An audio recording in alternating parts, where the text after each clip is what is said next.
पड़ गया। हुजूर फरमाया क्या तूने उसका सीना चीर के उसका दिल देखा था? वो काफिर था कि मुसलमान?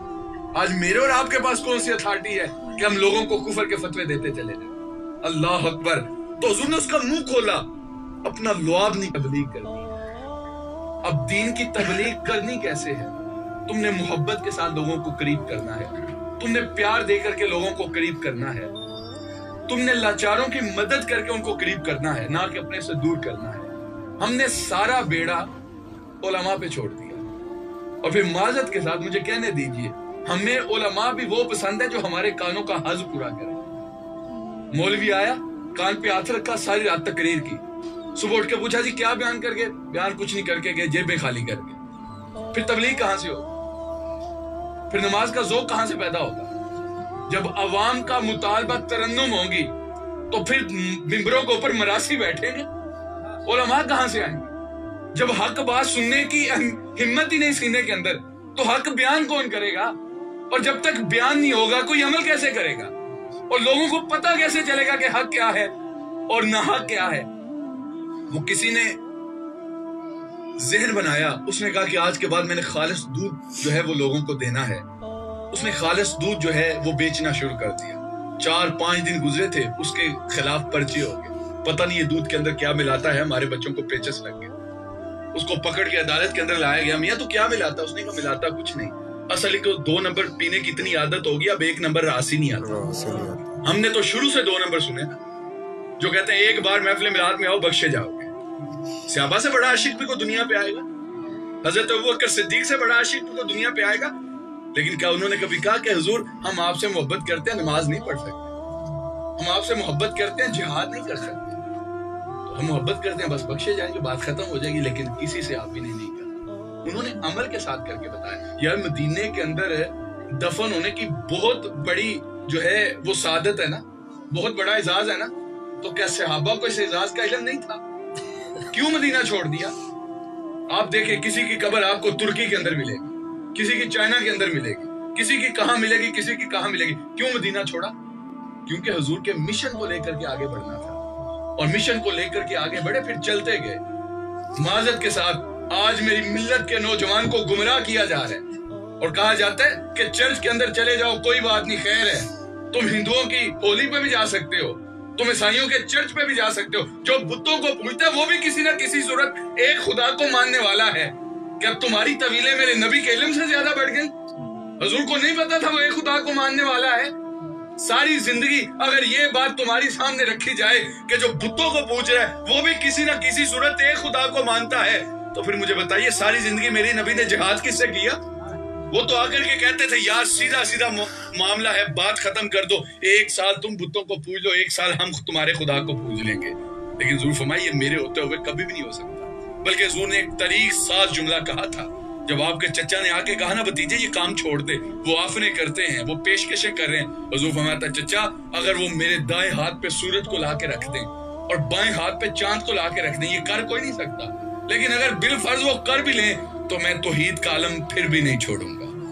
हुजूर ने जिम्मेदारी दी थी। और कैसे होगा कि हम पहले दीन को पढ़ें, जब तक पढ़ेंगे नहीं उसकी तबलीग नहीं कर सकते। माजत के साथ वो कोई बैरूनी वफ्द आया था, तो जब यहाँ से होके वापस गया तो किसी ने पूछा बताओ पाकिस्तानियों को कैसा पाया? उसने कहा कुल्लू मुफ्ती कुल्लू तबीब, हर बंदा मुफ्ती है, हर बंदा तबीब है। आप पेंचर लगवाने वाले के पास चले जाएं, तलाक का मसला छेड़ के बैठ जाएं, जिसके ऊपर उलमा डरते हैं फतवा देते हुए, थोड़ी सी ऊंच नीच हुई घर तबाह हो जाएगा, वो आपको कोई ना कोई फतवा देगा। जी मेरा ख्याल ये है, मियां तू कौन है, तेरी हैसियत क्या है आमना के लाल की शरीयत के आगे? तू अपना ख्याल पेश करता तो अपना ख्याल अपने पास रख। हमारी अदालत का ये मसला है, अगर कोई बंदा ला नहीं पड़ा हुआ लेकिन इसके बावजूद वो अदालत में खड़ा होकर बात करे तो अदालत तौहीन अदालत लगाती है। तेरी जुर्रत कैसे हुई? जब तूने पढ़ा नहीं तूने बात क्यों की? लेकिन हम इतने बेमुरव्वत हो गए, हम इतने बेवफा हो गए, हमारे सामने हमारे नबी की शरीयत का मजाक उड़ाया जाए और हमारे कान पे जूं भी ना रेंगे, हम बात सुन के मुस्कुरा के चले जाए यार छड्डो ये तो है ही अंजद है। और मियां नहीं, होश करें, थोड़ा सा आगे बढ़े, उठो दौड़ो कि हशर नहीं होगा दोबारा, देखो जमाना चाल क़यामत की चल गया। अमीर मिल्लत पीर सैयद जमात अली शाह साहब का एक जुमला बड़ा ही लुत्फ देता है। आप फरमाते हैं जब पाकिस्तान की तहरीक चली ना, हमने जगह जगह पे प्रोग्राम किए, इज्तिमात किए, और हमने उनके अंदर बयान किया कि जब पाकिस्तान बनेगा तो निज़ाम मुस्तफ़ा के सवेरे तुलू होंगे, यहाँ पे हुजूर की शरीयत का निफाज होगा। तो किसी जगह पे किसी हिंदू ने जलसा किया और उसने जो है वो हुजूर की तौहीन की। उसने कहा जी हुजूर का निज़ाम तो बड़ा सख्त है, चोर के हाथ काटे जाते हैं, कत्ल का बदला कत्ल है, क़िसास इस्लाम हुक्म देता है, तो अगर पाकिस्तान बन गया तो फिर तो सजाएं बड़ी सख्त हैं। उसने हुजूर की तौहीन की, निज़ाम की। वहां पे एक मलंग बैठा हुआ था, दुर्वेश, ये पीर सईद जमात अली शाह साहब की बात आपके सामने रख रहा हूं। वो मलंग था, वो पता उनके खास किस्म की मतैर होती है जिसके 7 रंग के उन्होंने रंग किए होते हैं। वो पीछे से स्टेज से चढ़ा ना तो उसने सर के ऊपर डंडा मारा, वो मौके पे मर गया। उसको पकड़ लिया गया, गिरफ्तार किया गया, जेल के अंदर डाल दिया गया। पीर साहब मिलने के लिए गए, सईद जमात अली शाह साहब। कहता मैंने उससे जाके पूछा यार तू दुर्वेश आदमी है, मलंग है, तो तूने कत्ल क्यों किया? कहता उसने जो जवाब दिया ना मेरे ऊपर वजद तारी हो गया। ये कौन कह रहे हैं? अमीर मिल्लत कह रहे हैं, जिनके लाखों मुरीद हैं। कहते वो था तो एक अजीब सा शख्स, हालत परा गंदी थी, दीन पढ़ा हुआ नहीं था। तो मैंने कहा यार तूने ये काम क्यों किया? वो कहने लगा पीर जी मैं नमाज नहीं पढ़ता, मेरी गलती है, मैं रोजे नहीं रखता, मेरा कसूर है, लेकिन मैं गुनाहगार जरूर हूँ, रसूलुल्लाह का गद्दार नहीं हूँ। जो मेरे सामने मेरे नबी के निजाम को बात करेगा गर्दन काट के रख दूंगा। हमारे सामने हुजूर के मामलात के खिलाफ बातें होती रहे और हम बहस के अंदर बैठ जाए, हुजूर गैब जानते हैं कि नहीं जानते, और मियां दिफा कर सकते हो करो, नहीं तो उठ के चले जाओ। तुम्हें किसने ये मुकाम दिया, तुम्हें किसने ये हैसियत बख्शी कि तुम हुजूर के ऊपर तबसरे करो और हुजूर की जात के ऊपर तुम मुनाजरे करो? तुम्हारी अक्ल कितनी है, तुम्हारा इल्म कितना है? इस मामला से बाहर निकलें, थोड़ा सा आगे आके सोचें और याद रखिएगा उम्मत सिर्फ एक मामले के अंदर आके एक जगह पे इकट्ठी हो सकती है, और वो क्या कि हम कुरान के दामन के साथ जुड़ जाएं। हमने महफिल का इनकाद किया, बहुत अच्छी बात है, करना चाहिए, मोहब्बत का तकाजा है, लेकिन अगर आप इसकी असल भी उठा के देखें, अहले इल्म बैठे से पूछें, आपको असल कुरान मजीद नजर आए। कुरान एक ऐसी किताब है और हुजूर की जात एक ऐसी जात है जो सारी उम्मत को इकट्ठा करके रख देती है। लेकिन मैं आपसे पूछता हूं, मैं हाथ खड़े नहीं करवाता, मैं आपसे पूछता हूं, मुझे बताइए कितने कितने दिन हो गए हमने कुरान को खोल के नहीं देखा? अगर मैं यहां पे हाथ उठाऊं तो कितने सर शर्म से झुकेंगे कि हम इशा की नमाज पढ़ के आए हैं।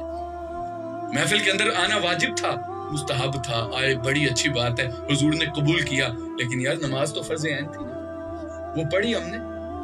मैं एक बात करके अपनी गुफ्तगू को इख्तिताम की जानब लेके जाना चाहूंगा। वो को बाप था, आप समझे तो बात बहुत बड़ी है।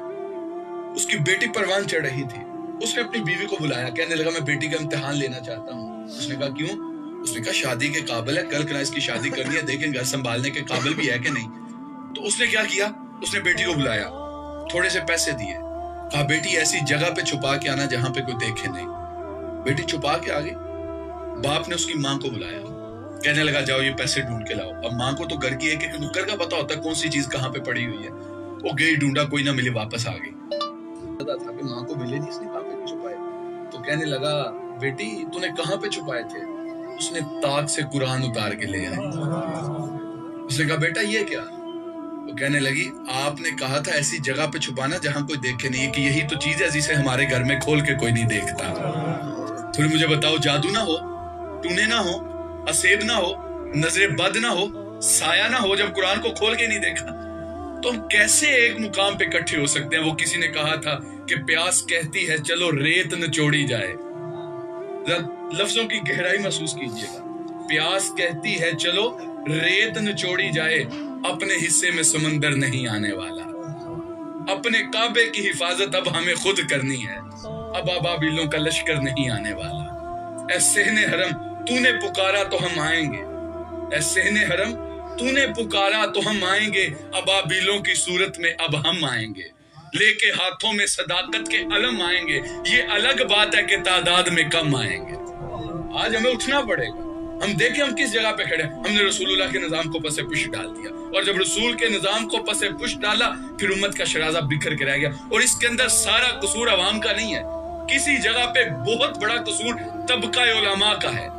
हजरत उमर की जिंदगी उठा के देखें, हजरत उमर के दौर के अंदर औरतें नमाज पढ़ने आती थी, مساجد کے اندر ایک عورت نماز پڑھنے کے لیے آتی ہے، ایک شخص روزانہ اس کا راستہ روک کے کھڑا ہو جاتا ہے. پھر ایک دن اس نے تنگ آ کے اس سے پوچھ لیا تجھے مسئلہ کیا ہے، تو میرا راستہ کیوں روکتا ہے؟ اس نے کہا میں تیرا چاہنے والا ہوں، تیرے سے محبت کرتا ہوں، شادی کرنا چاہتا ہوں. اس نے کہا اگر میرے لیے کرنا پڑے تو کیا کرے گا؟ اس نے کہا تارے بھی توڑ دوں گا. اس نے کہا بہت بڑا دعویٰ ہے، چھوٹی سی بات ہے. وہ کیا؟ کہا 40 دن تک حضرت عمر کے پیچھے نمازیں پڑھتے، پھر 41ویں دن میں تیرا انتظار کرتا. اس نے کہا یہ کون سی بات ہے جہاں اتنا انتظار کیا 40 دن اور سے 40 دن تک حضرت عمر کے پیچھے نمازیں پڑھی. 41ویں دن جب قریب سے گزرا نا تو وہ وہاں پہ وعدہ کھڑی تھی، کہنے لگی جانے والے ٹھہر، میں تیرے لیے کھڑی ہوں. اس نے کہا خیر سے کھڑی رہے. عمر نے دل کا تعلق رب سے جوڑ دیا. یار کوئی 40 دن تک حضرت عمر کے پیچھے نمازیں پڑھے، دل کی دنیا بدل جائے. وہ 40 سال میرے پیچھے نمازیں پڑھتا رہے، اس کے وضو کا طریقہ ٹھیک نہ ہو، پھر میں تقاضا کروں کہ یہ نہیں سیکھتے تو کمی مجھ میں ہے، کوتاہی مجھ میں ہے. اور یاد رکھیے گا جب نظام مصطفیٰ کے سویرے طلوع ہوں گے پھر دنیا سے جھگڑے ختم ہوں گے، پھر دنیا سے لڑائیاں ختم ہوں گی. حضرت عمر کے دور کے اندر 2 نوجوان ایک بوڑھے شخص کو کندھوں سے پکڑ کے لائے، یہ ہمارے باپ کا قاتل ہے، ہم قصاص چاہتے ہیں. وہ عدالت کوئی عام عدالت تھوڑی تھی کہ جہاں پہ جھوٹے گواہ خرید لیے جائیں، جہاں پہ وکیل خرید لیا جائے، عدالت خرید لی جائے، جج خرید لیا جائے. حضرت عمر نے کہا میاں بتا یہ کیوں تو نے قتل کیا؟ وہ کہنے لگا حضرت میں مسافر آدمی، میں سفر کرتا آ رہا تھا، راستے کے اندر شجرے سایہ دار دیکھا، میرا جی چاہا اس کے نیچے آرام کر لوں، تو میں آرام کرنے کے لیے لیٹا. میں نے اپنے اونٹ کی نکیل اس ٹہنی کے ساتھ باندھ دی، پتہ نہیں وہ کیسے کھلی، میرا اونٹ اس کے باپ کی چراگاہ کے اندر داخل ہو گیا. اس کو غصہ آیا، اس نے پتھر مارا. میرا بڑا لاڈلا اونٹ تھا، اس کی آنکھ نکل گئی. وہ جب درد سے رویا تو میری آنکھ کھلی تو میں نے دیکھا کہ اس کی آنکھ ضائع اور پتھر پڑا ہوا تھا. موقع پہ اس کا باپ تھا، تقاضا تھا اسی نے مارا ہے. تو مجھے غصہ آیا، میں نے وہی پتھر اٹھا کے اس کے باپ کو مار دیا. موقع پہ ایسا لگا کہ اس کا قتل ہو گیا. میں نے جان بوجھ کے قتل نہیں کیا، قتل عمدن نہیں ہوا، قتل خطان ہوا ہے. حضرت عمر نے کہا میاں قصاص ہے، تجھے قتل کیا جائے گا. اس نے کہا جی ضرور کرے، لیکن میری ایک آرزو ہے. وہ کیا؟